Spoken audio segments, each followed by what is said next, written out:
Welcome to Vendetta Files, where mysterious cases' secrets come back into the light. Unsolved crimes and forgotten stories leaves a trace.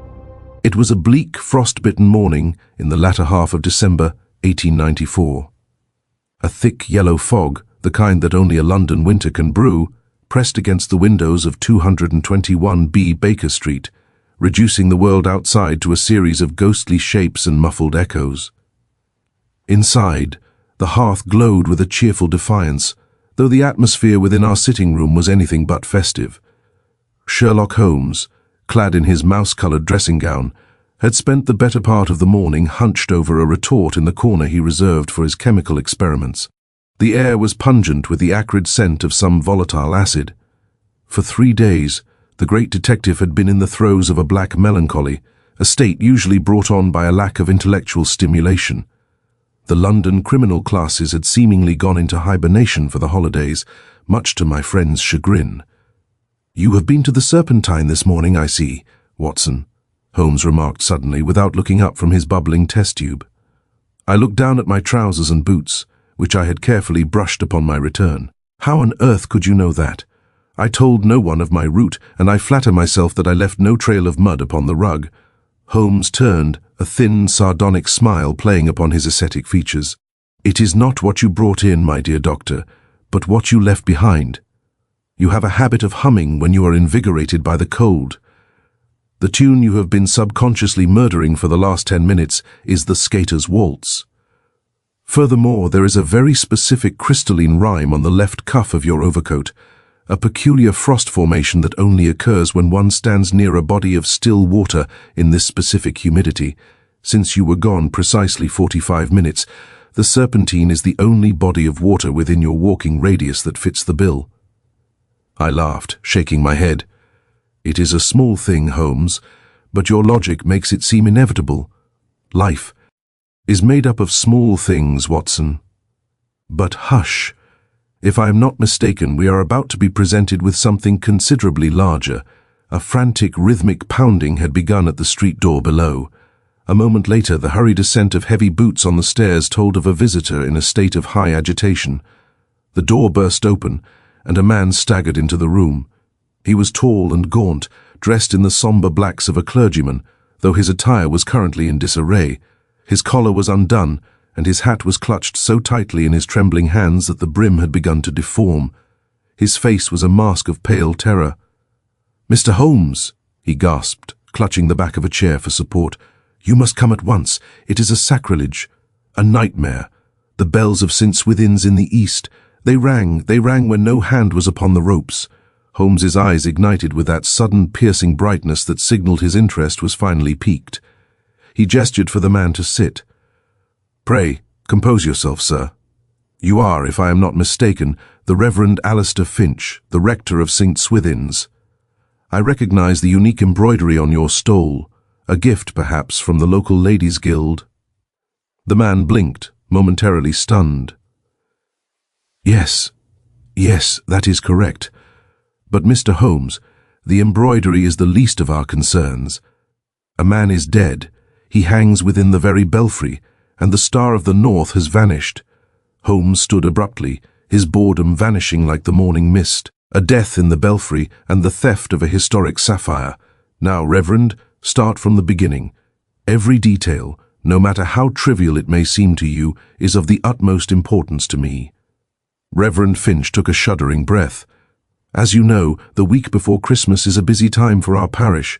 St. Swithin's is famous for its 12 apostles, a set of bells cast in the 17th century. Last night, at the stroke of midnight, the bells began to toll.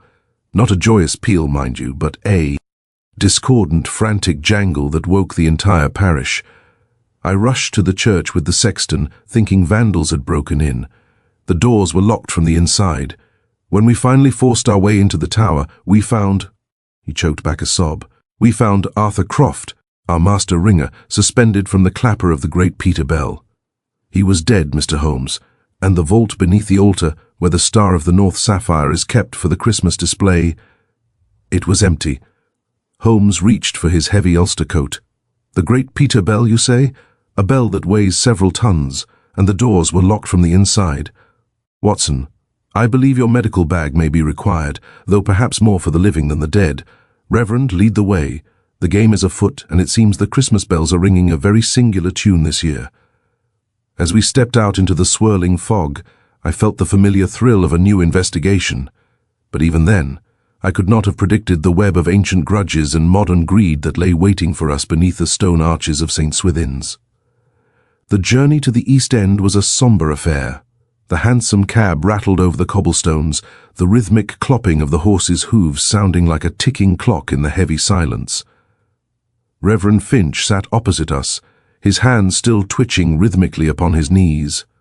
Holmes, meanwhile, had retreated into that cold, analytical state which always preceded a great effort. His chin was sunk upon his chest, his eyes fixed on some point in the far distance, his mind already dissecting the meagre facts we possessed. St. Swithin's in the east was a grim, soot-stained edifice of God, standing defiantly amidst a cluster of leaning tenements. Its great bell tower loomed over the neighborhood like a silent sentinel. At the gate, we were met by a familiar figure, a small, wiry man with a rat-like persistence in his features. "Ah, Lestrade!" Holmes cried, stepping from the cab with sudden energy. "I see the yard has not yet succumbed to the Christmas spirit."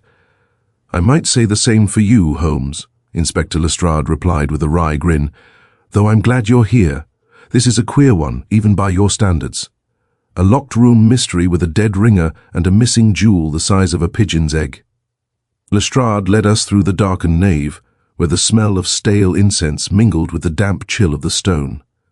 We ascended a narrow, winding stone staircase, our footsteps echoing hollowly against the walls. At the top, we emerged into the belfry, a vast, cavernous chamber filled with the skeletal machinery of the bells. The 12 apostles hung in their massive oaken frames, their bronze mouths gaping downward. In the center of the floor lay the victim. Arthur Croft was a man of middle age, his face bloated and purple, his hands calloused from years of pulling the ropes. He was indeed suspended, but not by a noose. His neck had been caught in a loop of the rope attached to the great Peter bell, the largest of the set. It appeared as though the bell had swung with such violence that the recoil had ensnared him, hoisting him 3 feet off the floor. "A tragic accident, surely," I remarked, looking at the mechanical carnage. "Perhaps he was trying to stop the bells when they began their unauthorized tolling." "And the sapphire, Doctor?" Lestrade countered, pointing to the open trapdoor in the floor that led down to the vestry and the vault.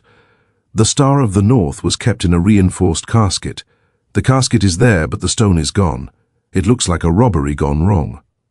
Croft catches the thief, they struggle, and Croft gets tangled in the ropes.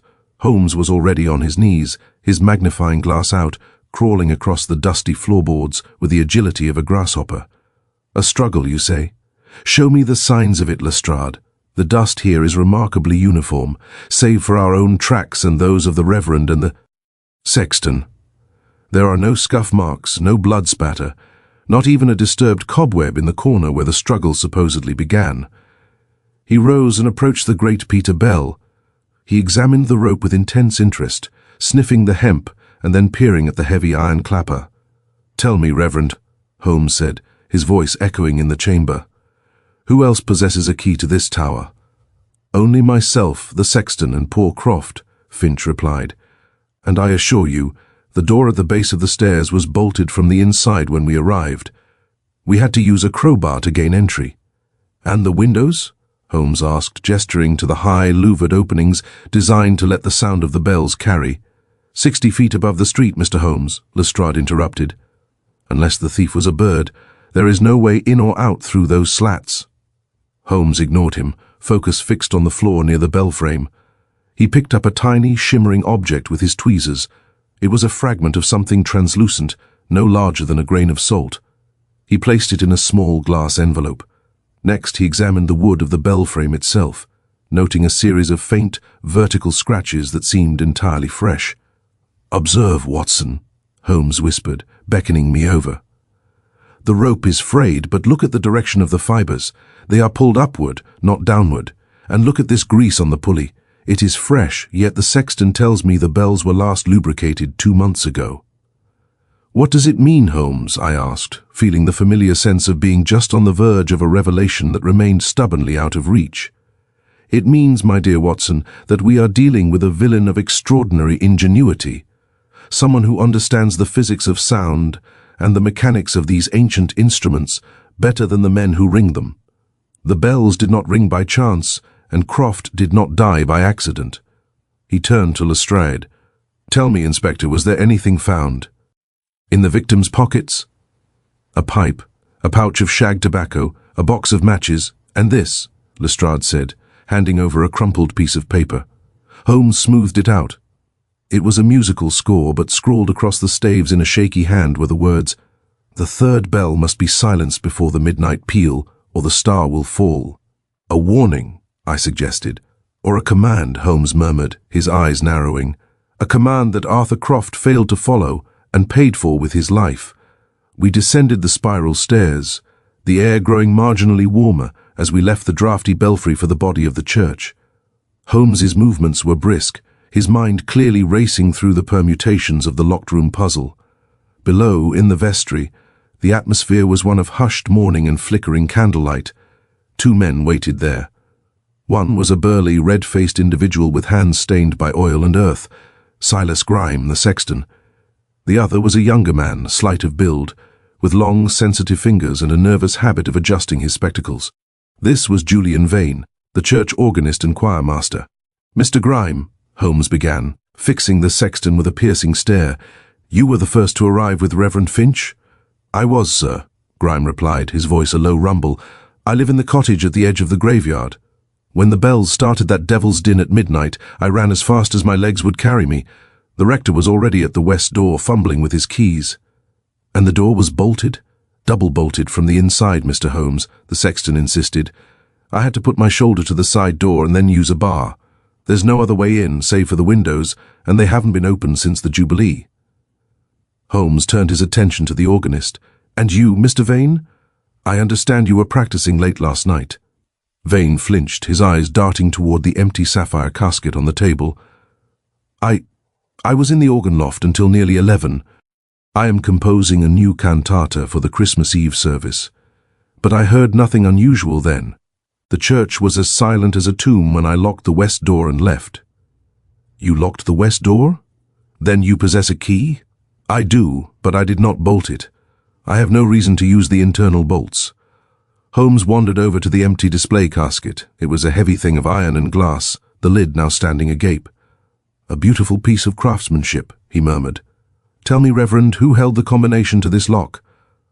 "Only myself and the chairman of the trustees, Sir Gilbert Ward," Finch replied. "But the lock was not forced, Mr. Holmes. It appears to have been opened by someone who knew the sequence, or someone who could hear the tumblers fall," Holmes added, more to himself than to us. He leaned down, sniffing the air near the velvet lining of the casket. "Watson, what do you make of this scent?" I leaned in and took a cautious whiff. "It is faint, something sweet, yet medicinal. It reminds me of the wintergreen oil I use for my rheumatic patients." "Precisely, a curious scent to find in a medieval vault." Holmes's eyes swept the room, eventually landing on the sheet of music found in the victim's pocket. He held it out to Vane. "Does this handwriting look familiar to you, Mr. Vane?" The organist's face went ashen. He took the paper with trembling fingers. This is a fragment of the De Profundis.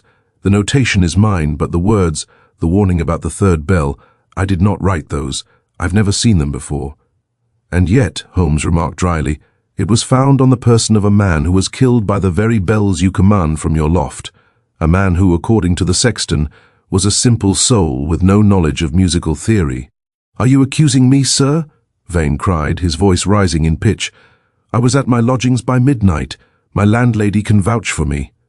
"I accuse no one yet," Holmes said calmly.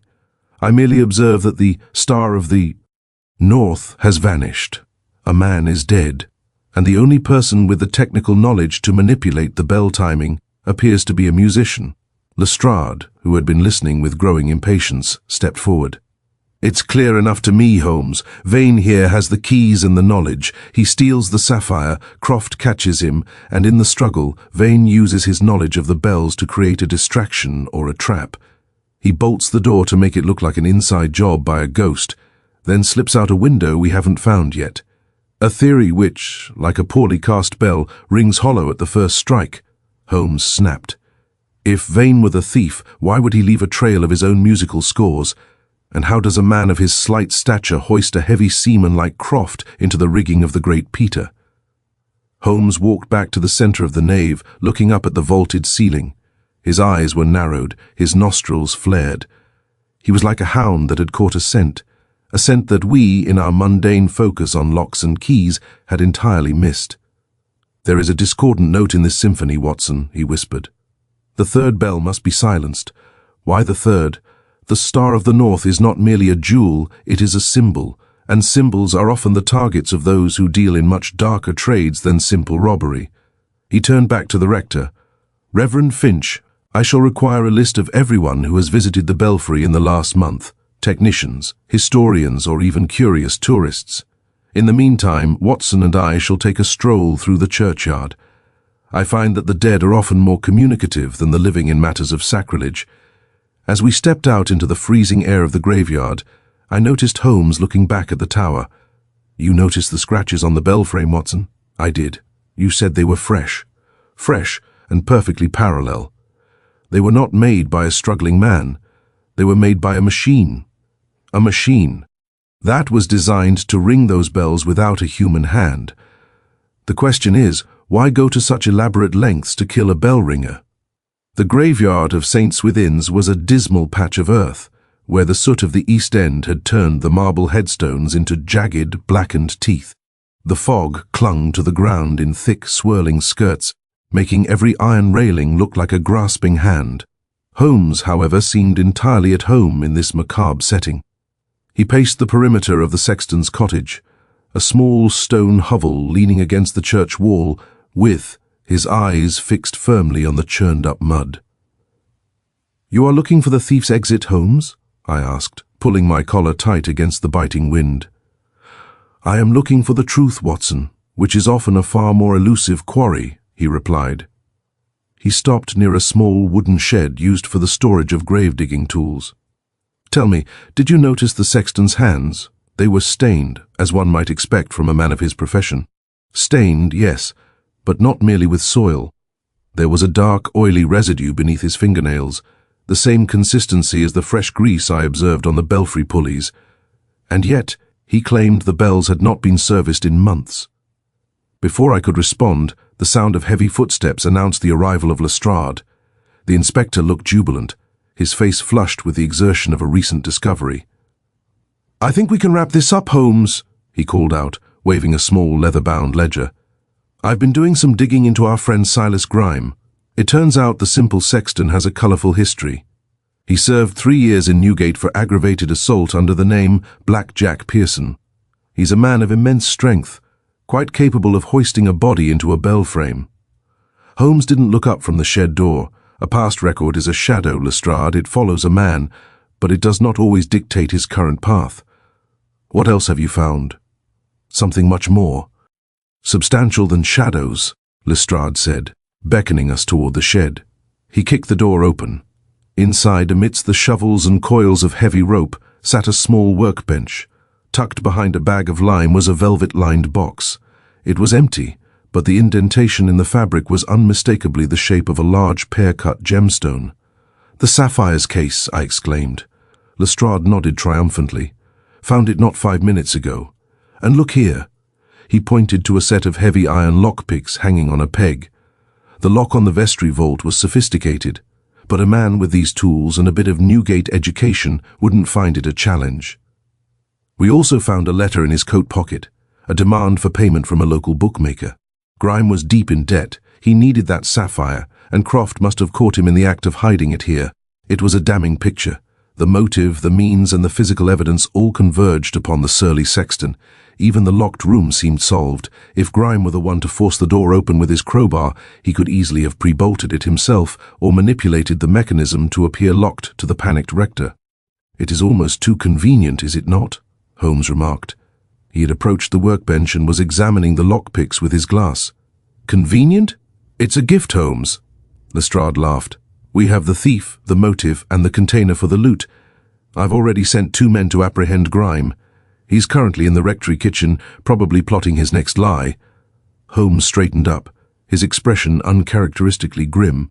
Tell me, Lestrade, did you happen to test these lockpicks, to see if they actually fit the lock of the vestry vault? Lestrade blinked, his smile faltering. Well, no. They're standard picks. They fit most things of that era.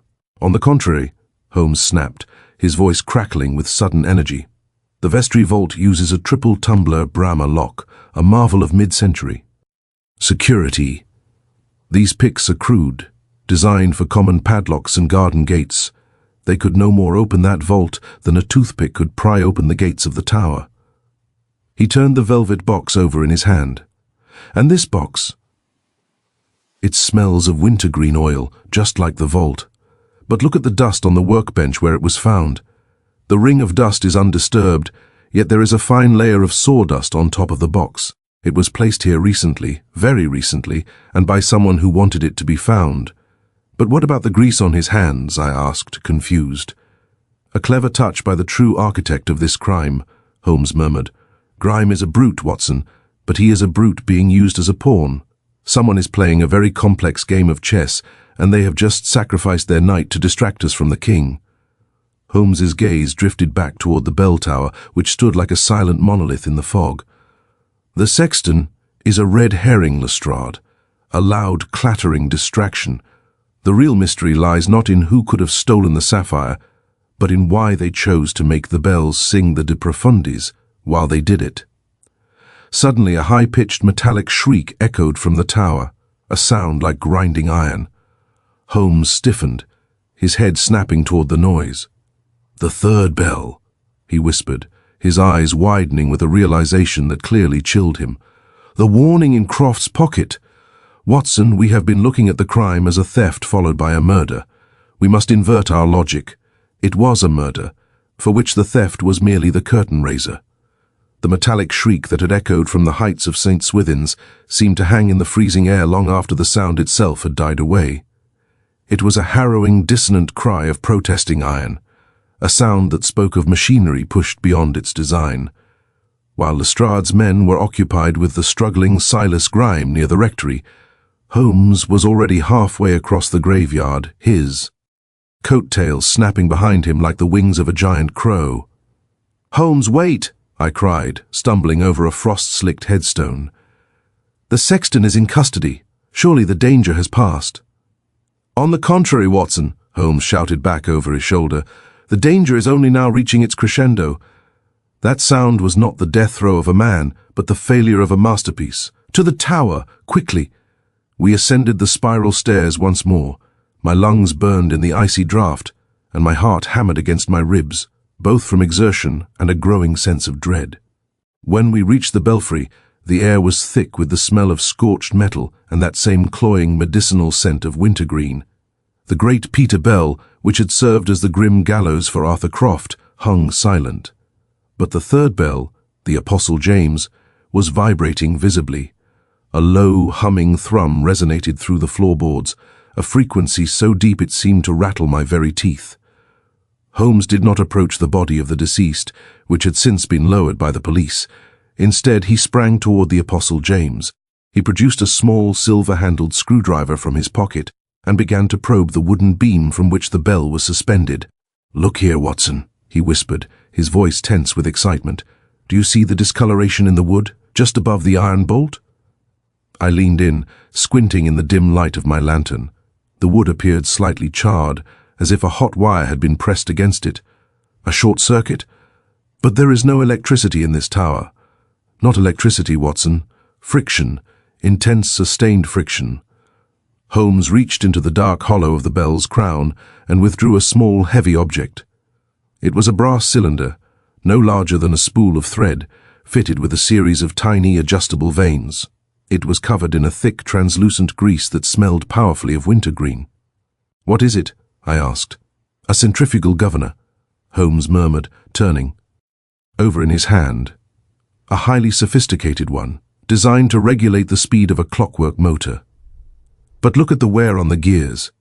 It has been forced to spin at a rate far exceeding its capacity. This is what caused the shriek. The mechanism has seized. But what does a clockwork governor have to do with the murder of a bell ringer? Holmes's eyes flashed, but he did not answer. He was looking at the clapper of the third bell. He took a silk handkerchief from his pocket and wiped a small area of the bronze surface. He stared at the residue on the cloth for a long moment, his face a mask of intense concentration. Then, with a sudden, decisive movement, he tucked both the handkerchief and the brass cylinder into the inner pocket of his coat. "Holmes?" "Not a word, Watson. Not a word to Lestrade." As if summoned by the name, the inspector appeared at the top of the stairs, puffing and blowing. "Well, Holmes, we have him. Grime is in the van, and he'll be in a cell by nightfall. He's cursing like a pirate, but the evidence in the shed is enough to hang him twice over." "I suppose you found nothing of importance up here?" Holmes turned, and to my surprise, his face was a picture of weary resignation. "It would seem, Lestrade, that your instincts were correct. The mechanics of the crime are perhaps less complex than I had initially hoped.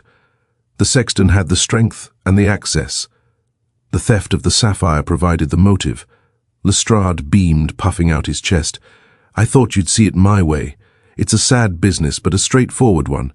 A bit of holiday greed, a flash of temper, and a poor man loses his life." "Indeed," Holmes said softly. "A very straightforward business. Tell me, Inspector, are you quite satisfied that you have all the keys accounted for?" "Oh, absolutely.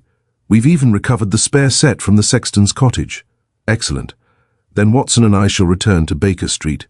This damp air plays havoc with my constitution, and I find I have a sudden craving for a violin and a very strong pot of coffee." As we walked back toward the hansom cab, I felt a heavy sense of disappointment.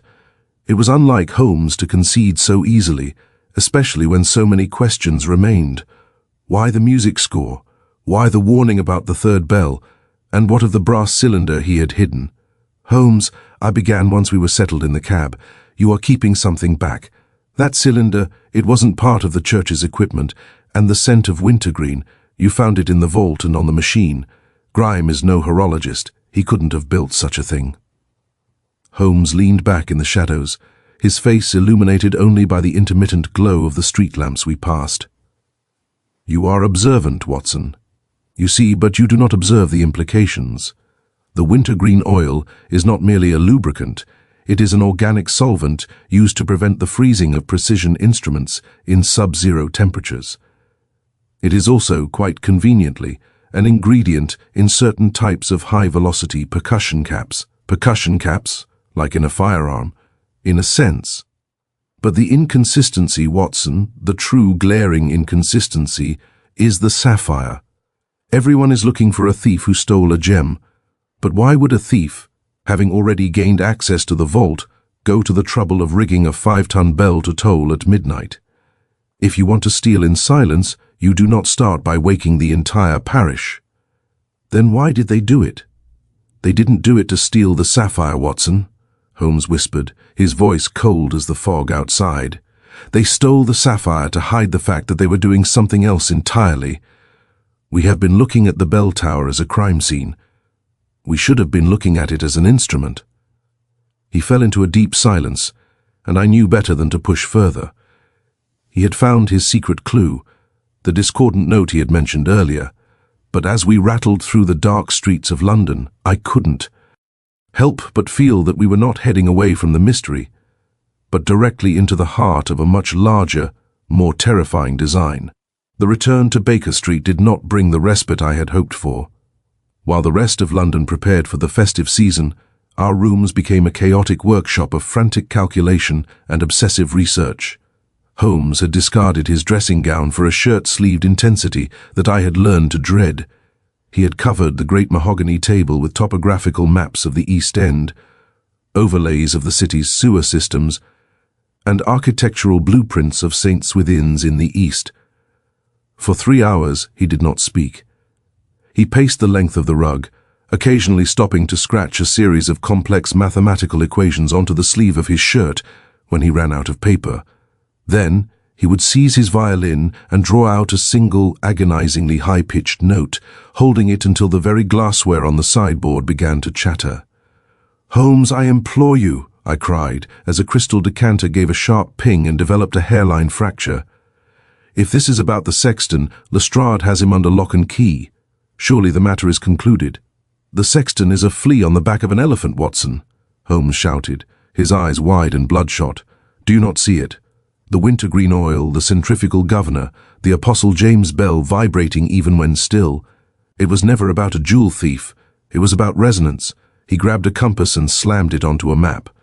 St. Swithin's stands upon a unique geological formation, a shelf of limestone that runs like a spine beneath the east end.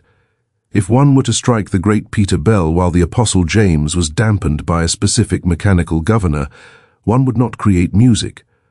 One would create an infrasonic wave, a vibration below the threshold of human hearing, but capable of devastating structural integrity. You mean to say the bells were used as a weapon? A precision tool, Watson. A sonic crowbar. At that moment, a sharp knock at the door preceded the entrance of a young man in the uniform of the General Post Office. He handed Holmes a telegram. My friend tore it open, his eyes scanning the lines with predatory hunger. He let out a long, low whistle. It has begun, he whispered. Read this. I took the paper. It was from a contact of Holmes's in the city, unprecedented event at the Commercial Bank of London, Whitechapel branch. At approximately 12:15 a.m., the main vault door, a 6-inch slab of hardened steel, simply vibrated off its hinges, no explosives used, no signs of drilling. The night watchman reports a feeling of intense nausea and a low humming sound just before the collapse. One safety deposit box emptied. Contents, the Treaty of Sèvres. I dropped the telegram, the Treaty of Sèvres, but that is a state document. If that falls into the wrong hands, the Mediterranean alliance is forfeit. We could be at war by New Year's Day. Precisely, Holmes said, his voice now deathly calm, the erratic energy of the last few hours replaced by a cold, hard focus. The star of the North Sapphire was not the goal, it was the catalyst. That sapphire is a rare, high-density crystal. When placed in a specific position within the crown of the great Peter Bell, it acts as a frequency stabilizer. By stealing it after the bells had done their work, the culprit ensured that the instrument could never be tuned again by anyone else, while simultaneously providing a vulgar motive to lead Lestrade by the nose. But who, Holmes? Who has the knowledge of acoustics and the political motive to strike such a blow? Holmes walked to the window, staring out into the yellow fog. The musical score, Watson. The one found on poor Arthur Croft. Vane, the organist, claimed the notation was his, but the words were not. Croft was killed because he was a professional. He knew the feel of his bells. He realized the third bell had been tampered with. He tried to intervene, and the architect of this crime simply incorporated his death into the performance. He turned back to me, his face grim. We have been played like the pipes of Vane's own organ. The culprit needed a witness of standing to verify the sexton's guilt and close the case quickly. They chose Lestrade, and by extension, they chose me. They calculated that I would be bored enough to accept a simple solution. And the organist Vane? A terrified puppet. But there is a master behind the curtain, someone who knows that the Commercial Bank's vault was the only one in London built with a specific resonance-vulnerable alloy. Someone who has been seen in that belfry under the guise of an expert or a restorer. Suddenly, Holmes stiffened. He darted back to the table and seized a magnifying glass, peering at the list of visitors Reverend Finch had provided earlier. Watson, he whispered, do you remember the man we met at the gate? Not Lestrade, but the man Finch mentioned, the chairman of the trustees, Sir Gilbert Ward. I remember the name, though we did not meet him. Finch said only he and Ward held the combination to the Sapphire's vault. And look at the visitor's log for the tower. Sir Gilbert Ward and guest, Professor M. The guest is listed as a specialist in ancient tonalities. Holmes grabbed his hat and his heavy service revolver. The stakes have risen from a common felony to high treason, Watson. If that treaty leaves the country, the bells of St. Swithin's will have rung the knell of the British Empire. We must find Sir Gilbert Ward, but I fear we shall find only a shadow. The true player is someone far more dangerous, someone who has finally decided to come out of the cold. Where are we going? I asked, checking my own sidearm. To the one place where a man of ancient tonalities would feel most at home, Holmes replied, his eyes flashing with the light of the chase. The derelict glassworks at Rotherhithe, if you wanted to test the power of sound to shatter structures, Watson. Where better than a forest of abandoned glass? The transformation of Sherlock Holmes was a spectacle I had witnessed many times, yet it never failed to fill me with a sense of professional wonder. In the span of 20 minutes, the sharp-featured, aristocratic detective had vanished. In his place stood a bent, shivering creature of the London wharves, a dock-walloper out of luck, with a bulbous nose, a ragged salt-and-pepper beard, and a cough that sounded like a shovel scraping on stone. His eyes, usually so piercing, had become bleary and vacant, dimmed by the simulated haze of cheap gin. "You will follow at a distance of 50 paces, Watson," the creature wheezed, adjusting a filthy neckerchief. "If I tap my pipe against a wall twice, you are to summon the police whistle. If I drop my hat, you are to use your revolver without hesitation. The men we are visiting do not play by the rules of the Marquis of Queensberry. We took a circuitous route to Rotherhithe, the fog growing so dense that the street lamps appeared as dim, amber smudges in a sea of grey. The Rotherhithe glassworks was a skeletal ruin of brick and jagged panes, sitting on a lonely stretch of the riverbank where the tide slapped sullenly against rotting pilings. It was a place of echoes and shadows, the air heavy with the smell of river mud and the faint, persistent tang of chemicals. Holmes, or rather, the derelict Barney, staggered toward the main gate, which hung precariously on a single hinge. I ducked behind a stack of rusted iron crates, my hand resting on the comforting weight of the Webley in my pocket. "Governor, spare a copper for a man what's seen better days," Holmes wailed, his voice cracking perfectly. A shadow detached itself from the doorway. It was a tall, powerfully built man in a pilot coat. "Clear off, you drunken sot. This is private property." "Just a corner to sleep, sir. The cold, it gets in the bones." Holmes shambled forward, tripping over his own feet and collapsing against the man. It was a move of calculated clumsiness. As the guard shoved him away, I saw Holmes's hand dart with lightning speed toward the man's pocket, then retreat just as quickly. "I said move," the guard growled, raising a heavy fist. Holmes scrambled away, mumbling apologies, and disappeared into the labyrinth of the glassworks. I waited, my heart thumping against my ribs. Minutes passed, long, agonizing minutes where the only sound was the distant tolling of a buoy on the Thames. Then, from deep within the ruin, came the low rhythmic thrumming I had heard in the belfry of St. Swithin's. Following the sound, I crept through a shattered window and found myself in a vast galleried hall. The floor was a carpet of broken glass that crunched softly under my boots. In the center of the hall, illuminated by a series of powerful lanterns, was a sight that chilled my blood. A massive brass apparatus, looking like a cross between a pipe organ and a siege engine, stood mounted on a heavy timber frame. It was the acoustic engine Holmes had theorized. At its heart, glinting with a cold blue fire, was the star of the North Sapphire. Standing beside the machine was a man of unmistakable intellect, sharp-featured, with a high, domed forehead and eyes that seemed to burn with a feverish light. This was surely the Professor M mentioned in the log. Beside him, bound and gagged in a chair, was Sir Gilbert Ward. The chairman of the trustees looked not like a conspirator, but like a man who had realized too late that he had invited a viper into his home. "The resonance is nearly synchronized, Arkwright," the intellectual man said, turning to a second figure who was adjusting a set of valves. This second man was the one Holmes had identified as the expert visitor. "The sapphire provides the perfect nodal point. When we strike the final note, the safe room at the Admiralty will shatter as easily as a wineglass in a tenor's hand." The treaty was merely the beginning. Tonight, we take the naval codes. "And the detective?" Arkwright asked, his voice nervous. "Lestrade took the sexton, but Holmes is not so easily fooled. Holmes is currently chasing ghosts in the East End," the leader replied with a thin, cruel smile. "He is a man of logic, and I have provided him with a logic that leads directly to a prison cell for Silas Grime. He will not trouble us." At that moment, a low, drunken groan echoed from the shadows behind them.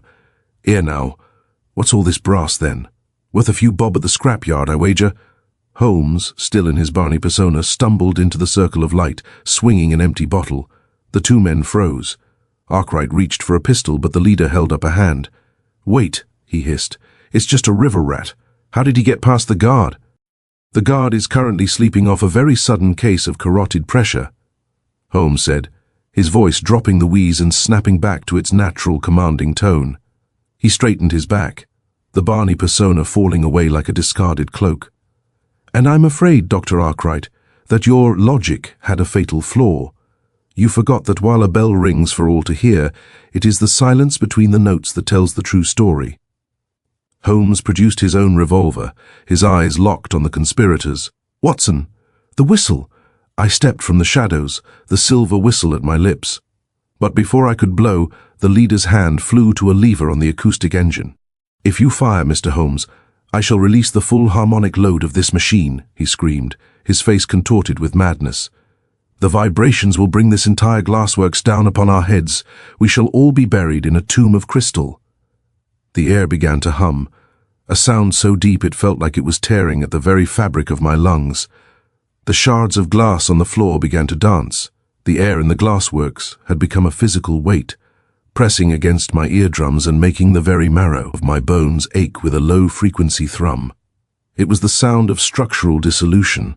Around us, the hanging shards of ancient glass began to sing, a haunting crystalline chorus that grew louder as the brass engine accelerated. Professor Mordecai, for that was the name Holmes had uttered, stood with his hand white-knuckled upon the brass lever. His face was a mask of fanatical triumph. Beside him, Arkwright looked pale, his eyes darting toward the exit, realizing that their victory might well result in their burial. "One more notch, Mr. Holmes!" Mordecai shrieked over the rising hum. "One more increment of the harmonic scale, and the fundamental frequency of this building will be reached. We shall go out not with a whimper, but with the roar of 10,000 shattering windows." Holmes stood perfectly. Still, his revolver lowered, but not holstered. His eyes were not on Mordecai, but on the glinting star of the North Sapphire housed in the machine's throat. "An impressive display of physics, Professor," Holmes said, his voice strangely resonant in the vibrating air. "But like all your compositions, it lacks a certain structural integrity. You were always a better theorist than an engineer. That was why the Admiralty dismissed you, was it not? You promised them a silent weapon, and you gave them a machine that requires a medieval bell tower to act as its tuning fork." Mordecai flinched. They lacked the vision. They saw only the noise, not the power. With the sapphire to stabilize the wave, I have perfected it. Have you? Holmes took a step forward, his boots crunching on the glass. "You see, Watson, the case of the Christmas bells was never a mystery of crime, but a mystery of calibration. St. Swithin's in the east sits on a limestone shelf that connects directly to the strata beneath the Whitechapel Bank and the Admiralty. By rigging the Apostle James's bell with that centrifugal governor I found, Mordecai was able to send a test tone through the very earth itself. I stared at the machine, the discordant ringing at midnight. Precisely. It was a sonar mapping of the city's foundations, Holmes explained, his eyes never leaving the professor. The sapphire was stolen not for its value, but because its specific molecular density. The star of the north is, after all, a rare variety of corundum, is the only substance capable of vibrating at the exact frequency needed to shatter hardened steel without melting the apparatus. Mordecai laughed, a jagged, discordant sound. "And you are too late to stop it. The Admiralty Vault is even now being bombarded by the waves from this engine. The naval codes are ours." "There is one small detail you overlooked, Professor," Holmes said, a hint of his old sardonic smile returning. "The fragment I found in the belfry. I told Watson it was translucent, like salt. I later realized it was a chip of high-lead crystal, the same glass used in the lenses of your machine. Your engine is powerful, yes, but it is also fragile. The wintergreen oil you used as a solvent has a secondary effect. It lowers the surface tension of the glass components." Holmes suddenly raised his revolver, but he did not aim at Mordecai. He aimed at a large, pressurized glass bulb at the rear of the machine, the primary resonator. "If I shatter that bulb, Professor, the back pressure of the sound waves will have nowhere to go but inward. Your machine will not destroy the building, it will destroy itself, and anyone standing within 5 feet of it." "You wouldn't dare," Mordecai cried. "The shockwave would be lethal. I have a very high tolerance for discomfort when the security of the Empire is at stake, Holmes replied. Now, Arkwright, I suggest you step away from the professor. He is a man who would gladly die for a mathematical proof, but I suspect you have a more pragmatic interest in remaining alive. Arkwright broke. With a cry of terror, he turned and fled toward the darkness of the wharf. Mordecai screamed a curse and lunged for the lever, intending to push it to the maximum. Bang! Holmes's shot was true. The glass resonator bulb didn't just break, it vanished into a cloud of shimmering dust. The effect was instantaneous and terrifying. The deep thrumming was replaced by a sound like 1,000 whips cracking at once. The brass pipes of the engine buckled and twisted as the trapped energy recoiled. The star of the North Sapphire flew from its mounting, arcing through the air like a blue meteor before skittering across the floor. Mordecai was thrown back by the concussive force, hitting a brick pillar and collapsing into a heap of tattered academic robes. The silence that followed was absolute, broken only by the distant, mournful whistle of a riverboat. Holmes calmly walked over to the sapphire, picked it up, and polished it on his sleeve. He then moved to the bound Sir Gilbert Ward and began to cut his ropes. "I believe this belongs to your trustees, Sir Gilbert," Holmes said, handing him the jewel. "Though I would recommend a more modern vault. Resonance is, after all, a very persuasive thief." I hurried to Holmes's side, my ears still ringing. "Is it over? Mordecai?" "He's the one?" "A brilliant mind turned to malice, Watson," Holmes said, looking down at the unconscious professor. "He used his position with the trustees to gain access to the bells, using Sir Gilbert's own keys which he had duplicated. He murdered Arthur Croft because the poor man had found the Apostle James bell vibrating while silent, and was about to raise the alarm. It was a grand symphony of crime, but he forgot that even the most complex music must eventually return to the tonic." Holmes looked toward the doorway, where the first flickering lanterns of Lestrade's delayed arrival began to pierce the fog. "Come, Watson, let us leave the inspector to his arrests and his paperwork. We have a treaty to recover from Arkwright, who, if I am not mistaken, will be easily apprehended at the Rotherhithe ferry, and a very late Christmas supper to attend to." The day following our excursion to the derelict glassworks was Christmas Eve. A fine, powdery snow had begun to fall, dusting the soot-stained chimney-pots of London in a mantle of deceptive purity. In the sitting room of 221 B. Baker Street, the fire roared with a festive vigor and the scent of roasting bird, a gift from a grateful, if anonymous source at the Foreign Office, wafted from the kitchen where Mrs. Hudson was busy with her preparations. Holmes sat by the window, his violin tucked under his chin, playing a low, mournful air that seemed to capture the stillness of the winter twilight. The black melancholy had been replaced by a quiet, contemplative energy. On the table between us sat the star of the North Sapphire, returned to us, briefly by the police for formal identification before it was to be restored to the vault of St. Swithin's. A sharp, familiar rap at the door preceded Inspector Lestrade. The yardman looked exhausted but immensely satisfied, his coat heavy with melted snow. "Well, Holmes," he said, accepting a glass of port I offered him, "the Christmas bells have stopped ringing for the time being. Arkwright was caught at the ferry just as you predicted. He had the Treaty of Sèvres tucked into a false-bottomed Gladstone bag. He's singing like a canary now, hoping to avoid the gallows by laying everything at Mordecai's feet." "And the professor?" I asked.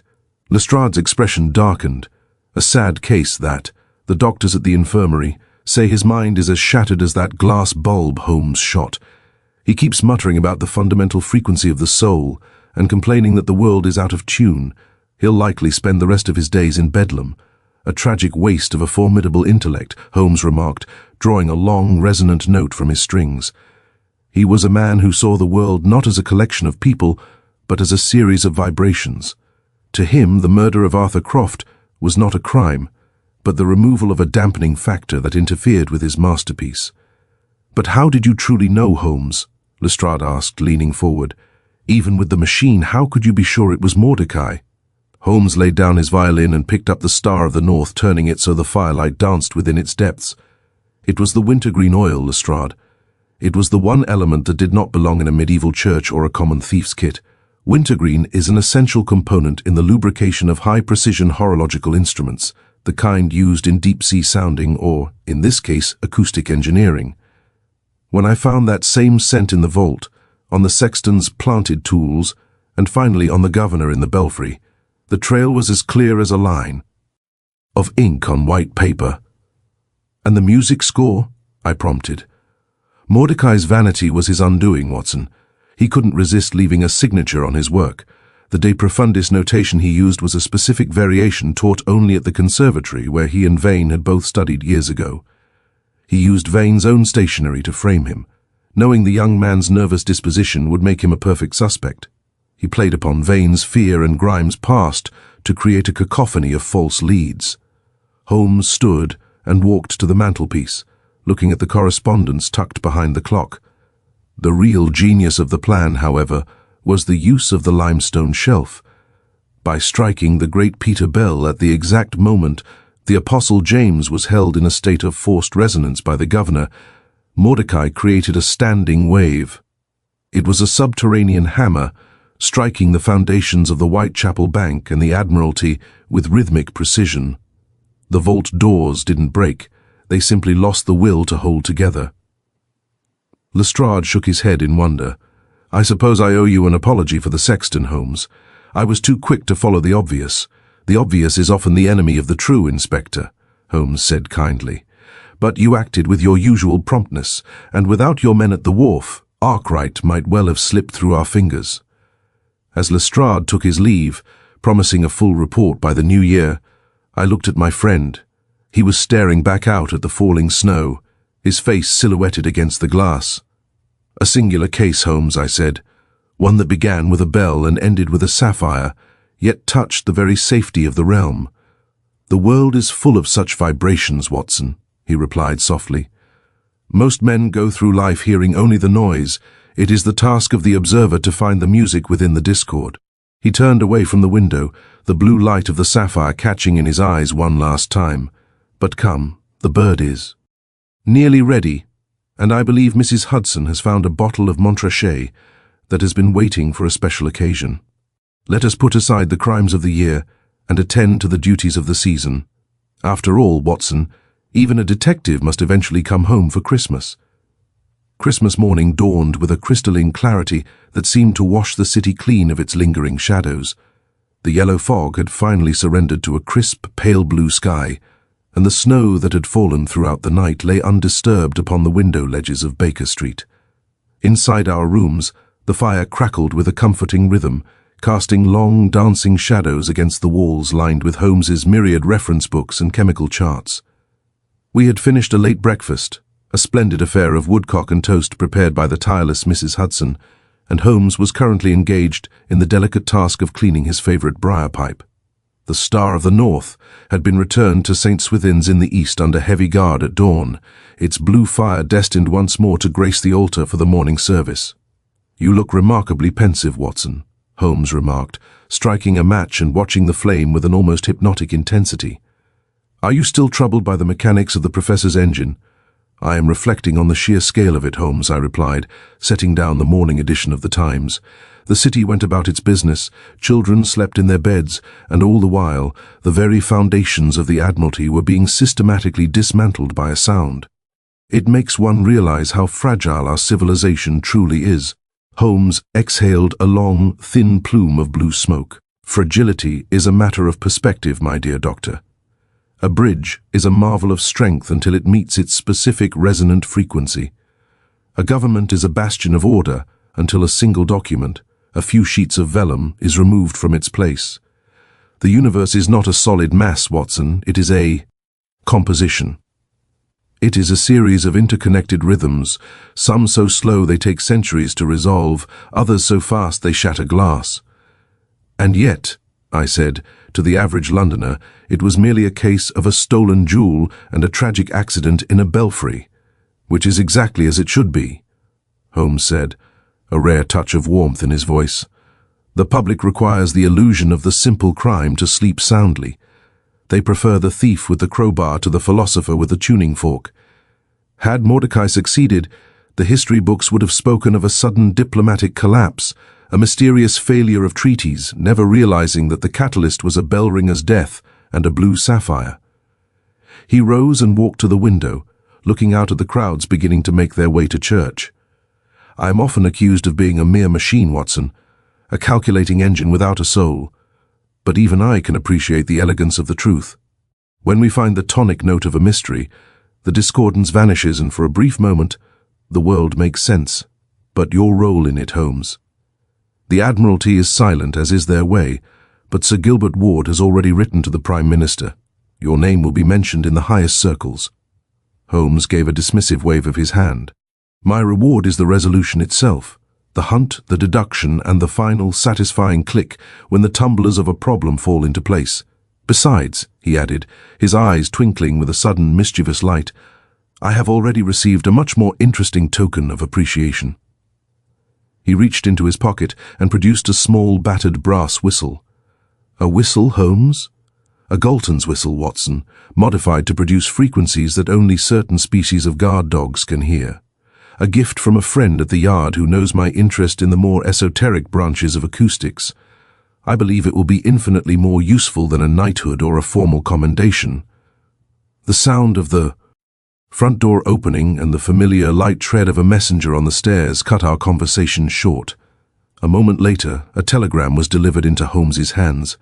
He tore it open, his face instantly losing its contemplative calm and sharpening into that of the predatory investigator. "Ah, what have we here?" he murmured. "A singular problem in the rural district of Surrey. A manor house where the shadows on the wall apparently move in the opposite direction to the candles. The owner is a man of science, and he is quite convinced he is losing his mind." He tossed the telegram onto the table and reached for his heavy ulster coat. "The holidays are over, Watson. The world is out of tune once more, and it seems our services are required to restore the harmony. On Christmas Day, Holmes, nature never takes a holiday, Watson, and neither does the criminal mind. Come, if we hurry, we can catch the 11:15 from Waterloo. Bring your service revolver. A man who sees shadows moving against the light is a man who may find reality quite a dangerous place." As I followed him down the stairs and out into the biting winter air, I looked back at the warm glow of our rooms. I felt a surge of that familiar, inexhaustible admiration for the man who walked beside me. London was a city of millions, a labyrinth of secrets and sorrows, but as long as Sherlock Holmes paced its streets, there was a sense that no matter how deep the discord, the truth would eventually ring out, as clear and certain as a Christmas bell. The rattle of the 11:15 from Waterloo provided a rhythmic backdrop to our departure from London.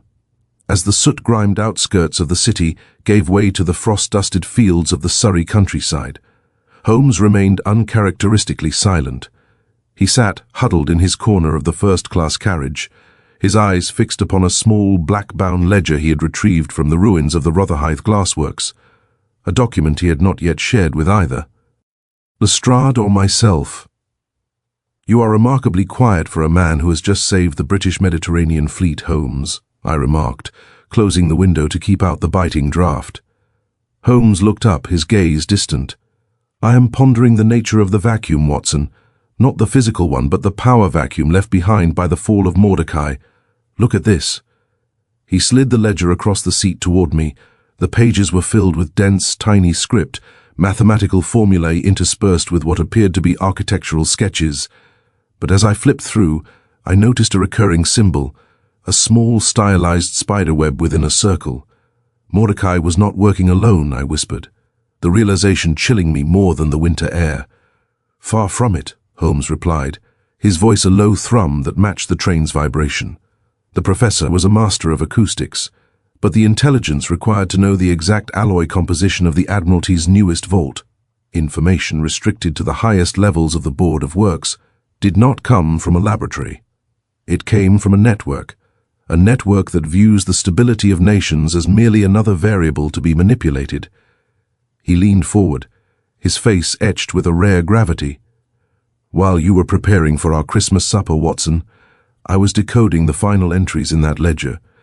The case of the Christmas bells was not merely a theft or even an act of sabotage. It was a demonstration. Mordecai was auditioning for a patron. He was proving that the Star of the North could be used as a precision instrument to bypass the most advanced physical security in the world. But who would want such a weapon? Whoever wishes to see the old order crumble The ledger mentions the European Accord and the Balkan fault line. It seems the vibrations Mordecai created in that belfry were intended to echo all the way to Vienna and St. Petersburg.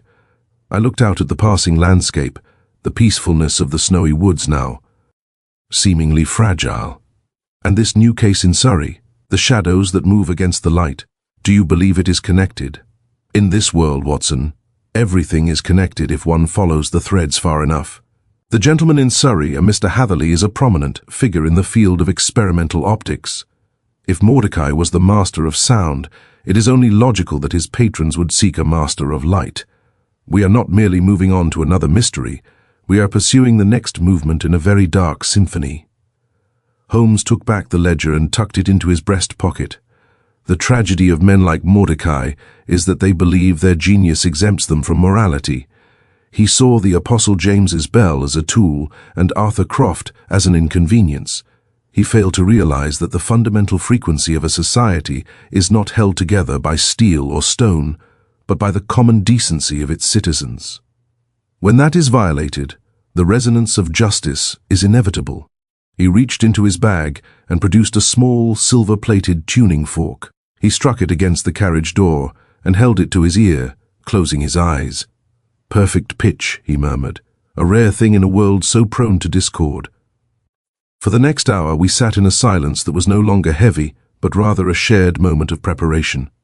I watched the smoke from Holmes's pipe drift in lazy circles, reflecting on how many times we had sat thus, hurtling toward some new danger. The Christmas bells had been silenced, and the Star of the North was back in its sanctum, but the world felt larger and more perilous than it had 48 hours prior. As the train slowed for the station at Woking, Holmes stood and adjusted his cap. "Tell me, Watson, have you your notebook? The public may eventually hear of the bells and the sapphire, but I think we shall keep the contents of this ledger between ourselves for now. Some truths are like Mordecai's frequencies, too powerful to be released without consequence." "I understand, Holmes. The sovereignty of silence, as you once called it." "Precisely. Now, let us see to these rebellious shadows. It is high time we brought a little light to Surrey." As we stepped onto the platform, the station clock struck 12. The echoes of the Christmas season were fading, replaced by the sharp, cold reality of a new investigation. But as I walked beside my friend, I felt a profound sense of security. The bells of St. Swithin's had rung a warning, and Sherlock Holmes had answered. The return from Surrey several days later found us back in the familiar sanctuary of 221 billions. The case of the moving shadows had proved to be a singular exercise in atmospheric refraction, a clever ruse involving hidden mirrors and a disgruntled valet, but it had lacked the terrifying intellectual depth of the Christmas bells. Now, as the final embers of the year 1894 flickered in the grate, I found myself seated at my desk, the nib of my pen hovering over a fresh sheaf of foolscap. Holmes was occupied in the center of the room, engaged in a task that would have baffled any casual observer. He had suspended several crystal wine glasses from a mahogany frame and was painstakingly tuning them by adding precise increments of water. "You are chronicling the St. Swithin's affair, I see," Holmes remarked, his back to me. He tapped a glass with a silver rod, producing a note so pure it seemed to hang in the air like a physical presence. "I am attempting to, Holmes," I replied, glancing at my opening lines. "But I find it difficult to convey the sheer audacity of Mordecai's science. To the reader, it may seem like a flight of fancy, the idea that a bell and a sapphire could bring down a bank vault. Then you must emphasize the physical reality, Watson. Explain that the Star of the North was not merely a jewel but a nodal point. Just as a bridge has its limit, so too does a steel door have a frequency at which its molecular structure ceases to act as a solid." He turned to face me, his expression uncharacteristically earnest. "We live in an age of transition. The old crimes of passion and greed are being augmented by the crimes of the laboratory. Mordecai was a pioneer, albeit a dark one. He realized that in the modern world, the most effective weapon is not the one that makes the most noise, but the one that strikes with the most precision. I shall include the detail of the limestone shelf," I said, making a note. "It provides the necessary bridge between the church and the Admiralty. It grounds the mystery in the very soil of London." "Precisely. And do not forget the wintergreen. It is the small, discordant detail that reveals the grand design. Without that scent, we might still be looking for a common thief in the East End slums, rather than a traitor in a glassworks. I watched as Holmes returned to his crystal glasses. He began to play a melody, a haunting, ethereal tune that I recognized as a fragment of the De Profundis that Vaughan had composed. In the quiet of our rooms, stripped of the terror of the belfry, the music was strangely beautiful. "What will become of the ledger, Holmes?" I asked, looking at the black-bound book resting atop the chemical shelf. Lestrade seemed satisfied with the arrest of Arkwright, but he has no inkling of the network you mentioned. Holmes's hand paused. "The ledger remains a secret of the state, Watson. I have shared its most pertinent ciphers with Mycroft. He informs me that the spider web symbol belongs to an organization that has been whispered about in the corridors of the Quai d'Orsay and the Wilhelmstrasse. They call themselves the Order of the Silent Cord. It seems Mordecai was merely a single string on their instrument." He walked over to the mantelpiece and picked up the small brass Galton's whistle. "We have won a skirmish, my friend. We have saved a treaty and recovered a sapphire. But the symphony continues. There are other specialists out there, men of science who have sold their souls for a glimpse of the fundamental frequencies of power, and we shall be ready for them." Holmes smiled, a thin, cold, but infinitely reassuring smile. "As long as there are those who seek to use the laws of nature to subvert the laws of man, there will be a place for us in Baker Street. The game is never truly over, Watson. It merely changes its key." I returned to my writing, the words now flowing with a newfound clarity. I wrote of the fog, the bells, the purple-faced ringer, and the lean, hawkish man who saw the truth where others saw only chaos. Outside, the bells of London began to toll for the new year, not the discordant jangle of St. Swithin's, but a steady, rhythmic peal that spoke of continuity and hope. As the clock struck midnight, Holmes set down his silver rod and reached for his violin. He did not play a dirge or a complex mathematical exercise. Instead, he played a simple, resonant version of Auld Lang Syne. "To the future, Watson," he said, as the final note faded into the silence of the room. "To the future, Holmes," I replied. The case of the Christmas bells was closed. But as I looked at my friend, silhouetted against the firelight, I knew that the chronicles of 221B Baker Street were far from finished. There would be more mysteries, more shadows, and more moments where the logic of one man would stand against the madness of the world.